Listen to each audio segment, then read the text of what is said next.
Bir devrin sonu bir düşman eliyle gerçekleşti. Bugün bazı İranlılar Ali Hamenei'nin ölümüne seviniyor. Ama tarih bize bir şeyi gösterdi. Aynı sahneler Saddam Hüseyin düştüğünde Irak'ta da yaşandı. İnsanlar kutlamalar yaptı. Ama sonra ne oldu? Yıllarca süren kaos, iç çatışmalar, ekonomik çöküş ve güvensizlik. Şimdi İran için en gerçekçi tablo şu olacak. Rejim hemen çökmez.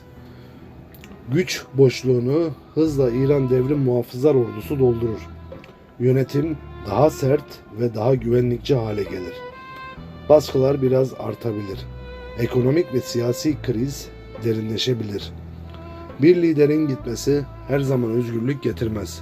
Bazen de asıl zor dönem ondan sonra başlar.